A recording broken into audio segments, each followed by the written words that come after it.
their situations are getting more urgent as outbreaks and deaths increase in correctional facilities across the country. And I know that a lot of people are going to get sick and a lot of people are going to die.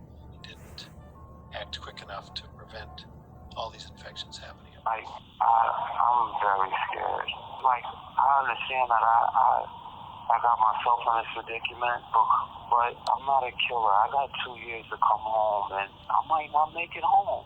And this is crazy. I got a wife, I got a son, and I don't think it's fair that I should be put through this, that I might never see home.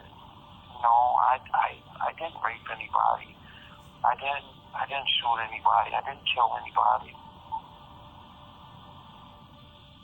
I just want them to know that.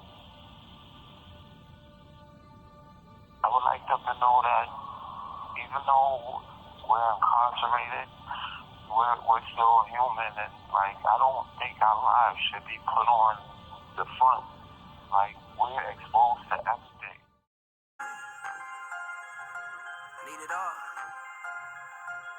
Do you want it all?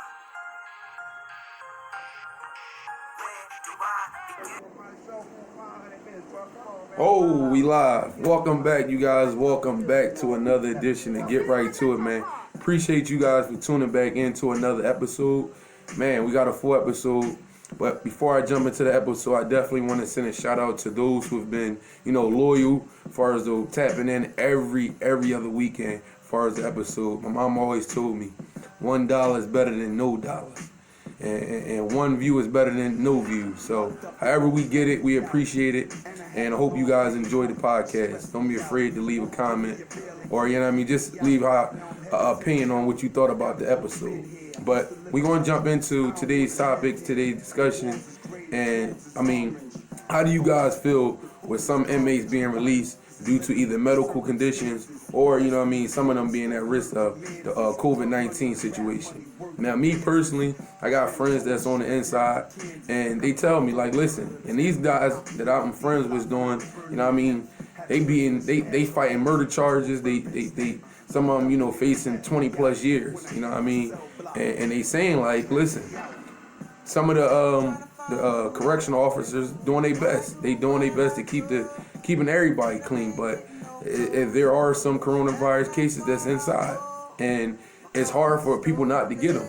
Now, for that being said, it's crazy, that you in there doing, a 2-year stretch or a year stretch over some, drug trafficking, stuff like that, and this whole coronavirus, situation happens, and you can possibly be at risk, and your life be on the line. It's a tough situation. Me personally, I would feel like, they should let people out due to medical situations or people that's on a little 1-2 year bid, but also keep them under house arrest or something. Keep them under supervision somehow, some way. Keep them, out of harm's way. Cause some dudes get out there. I ain't gonna say no names, and they go right back to trolling. They go right back to doing dumb stuff. I seen one article where they let a guy that was doing 10, maybe 15-year stretch. He come out, and he was, I think within the next 24 to 48 hours, he committed a homicide. Now that knucklehead just messed up for everybody else that really wanted to get out and that really was at risk. So you gotta watch stuff out, stuff like that, because you got some dudes that's, being released and they using this coronavirus, as an excuse. So you gotta watch that, and that's for the governors and the chiefs and all the sheriffs and all that department to figure that out. But I do feel like it's certain dudes that should be released. That's definitely close to ending their time. That should be released. Y'all tell me what y'all think, man. We gonna jump into a few callers.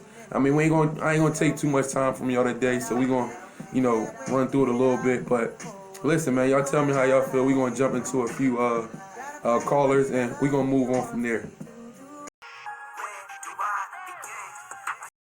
Alright, so I don't know if you can use this from here, but I'm gonna give you a quick just rundown on it.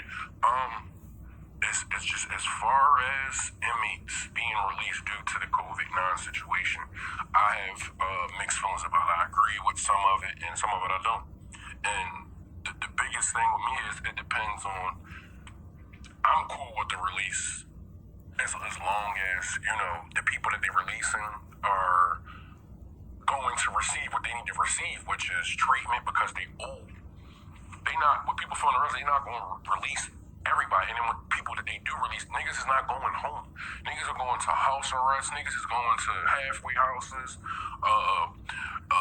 other programs and shit that they coming up with because of the jails. If any place is overpopulated, it's the jail. So I'm all for it, as long as, you know, whatever rules or guidelines were given or being enforced, and who knows, you know, cases may be turned over or whatever, group homes, etc. So it's not what you know, what the news is perceiving. On top of that, again, it's not the virus you should be worried about, it's the vaccine. So allowing people to breathe, continue washing your hands and wiping your behind.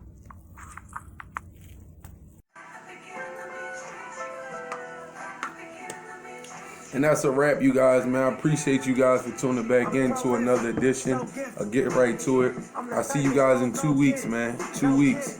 Y'all stay safe, y'all stay prayed up, and y'all stay blessed, man.